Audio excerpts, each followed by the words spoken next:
আপোনালোকক স্বাগতম জনাইছোঁ মোৰ অন্য এটা মিনি ব্লগলৈ। বন্ধু বান্ধৱীসকল, আশা কৰিছোঁ আপোনালোক সকলো কুশলে আছে। কৰ্মব্যস্ততাৰ মাজত আজি মই উপস্থিত হৈছিলোঁ বৰপেটা জিলাৰ বহৰীত যেতিয়া মই উপস্থিত হৈছিলোঁ তেতিয়া মই বহৰী সত্ৰখনৰ সন্মুখেৰে গৈছিলোঁ। তাত দেখিবলৈ পাইছিলোঁ এক সুন্দৰ পৰিৱেশ। এই বহৰী সত্ৰখন মহাপুৰুষ শ্ৰী শ্ৰী হৰিদেৱে 1375 শতাব্দ ইংৰাজী 1453 খ্ৰীষ্টাব্দত স্থাপন কৰা বুলি প্ৰবাদ পোৱা যায়। মহাপুৰুষ শ্ৰী শ্ৰী হৰিদেৱৰ দ্বাৰা স্থাপন কৰা এই বহৰী সত্ৰখনত ফাগুন মাহত দৌল উৎসৱ অতি উলহ মালহেৰে উদযাপন কৰা যায়।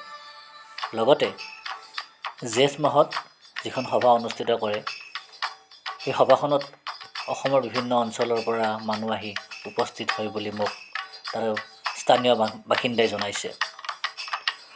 মহাপুৰুষ শ্ৰী শ্ৰী হৰিদেৱৰ দ্বাৰা স্থাপন হোৱা এই বহৰী সত্ৰখনৰ সন্মুখভাগেৰে অৰ্থাৎ যিখন প্ৰৱেশদ্বাৰ আছে, প্ৰৱেশদ্বাৰৰ সন্মুখৰ যিটো ৰাস্তা গৈছে, সেই ৰাস্তাৰে আপোনাৰ যিসকল মানুহ অহা যোৱা কৰে, সেইসকল মানুহে তেওঁ জাতি ধৰ্ম বৰ্ণ ভাষা নিৰ্বিশেষে সত্ৰখনক সন্মান জনাই খোজকাঢ়ি অহা যোৱা কৰে।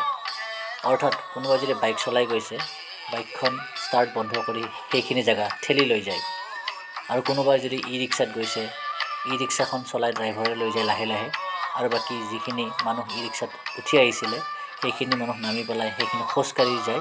অৰ্থাৎ সত্ৰখনক সন্মান জনাই পেলাই যিটো যোৱা পৰম্পৰা, সেইটো দেখি পেলাই মই অত্যন্ত অভিভূত হৈ পৰিছিলোঁ। মহাপুৰুষ শ্ৰী শ্ৰী হৰিদেৱৰ দ্বাৰা স্থাপন হোৱা এই বহৰী সত্ৰখনত যিগছি অক্ষয় বন্তি জ্বলি আছে, গম পাইছিলোঁ যে এই অক্ষয় বন্তি গছি আজিৰ পৰা 600 পৰা 700 বছৰ ধৰি জ্বলিয়ে আছে। তাত এগৰাকী স্থানীয় ব্যক্তি লগ পাইছিলোঁ। তেওঁ কৈছে যে সত্ৰখনলৈকে ভাদ মাহত অসমৰ বিভিন্ন অঞ্চলৰ পৰা দৰ্শনাৰ্থী আহি পেলাই ভিৰ কৰেহি। আপোনালোকে যদি কেতিয়াবা বৰপেটা জিলাত কীৰ্তন ঘৰ চাবলৈ আহে, তেতিয়াহ'লে আপোনালোকে বহৰীতো আহিবলৈ চেষ্টা কৰিব। কাৰণ এই বহৰীত আমাৰ যিগৰাকী মহাপুৰুষ শ্ৰী শ্ৰী হৰিদেৱে অসমীয়া সংস্কৃতি, অসমীয়া সাহিত্য তথা অসমীয়া মানুহখিনিক একতাৰ ডোৰেৰে বান্ধিবৰ কাৰণে চেষ্টা কৰিছিলে, তেখেতৰ ঐতিহ্য কিছুমান আপোনালোকে ইয়াতে দেখিবলৈ পাব।